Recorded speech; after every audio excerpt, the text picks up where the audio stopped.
Mimi nategemea kwa kweli bunge hili litakuwa ni la viwango vya hali ya juu, kwa sababu kwanza tunaanza utekelezaji wa dira ya 2050, dira yetu ya taifa. Kwa hiyo ni bunge ambalo linaanza likiwa na uelekeo thabiti kwamba kama taifa wapi tunataka kuelekea. Alafu ni bunge ambalo limekuwa na mchanganyiko, kuna wabunge ambao wanaendelea, lakini kuna wabunge pia wengi ambao ni wapya.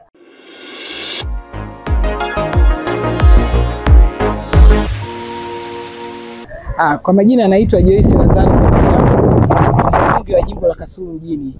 Kwanza napenda nianze kwa kuwashukuru kwa dhati wananchi wa Kasulu mjini ambao kwa hakika wamenichagua kwa kishindo kikubwa.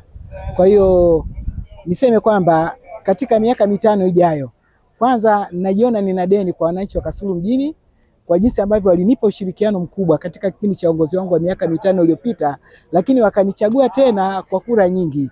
Kwa hiyo wategemee kwamba yale ambayo nimeahidi wakati wa kampeni zangu, hasa kuboresha huduma za jamii, kuhakikisha kwamba wana huduma bora za afya, elimu bora, lakini pia kuendelea kuboresha miundombinu, kwa sababu miundombinu ndio inachochea uchumi.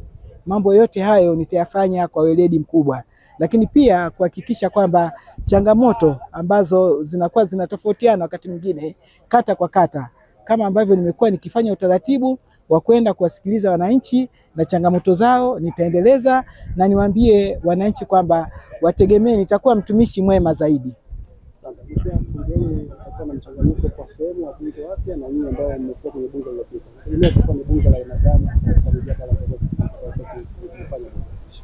mimi nategemea kwa kweli bunge hili litakuwa ni la viwango vya hali ya juu, kwa sababu kwanza tunaanza utekelezaji wa dira ya 2050, dira yetu ya taifa.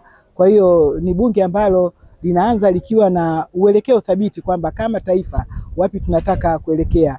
Alafu ni bunge ambalo limekuwa na mchanganyiko, kuna wabunge ambao wanaendelea, lakini kuna wabunge pia wengi ambao ni wapya.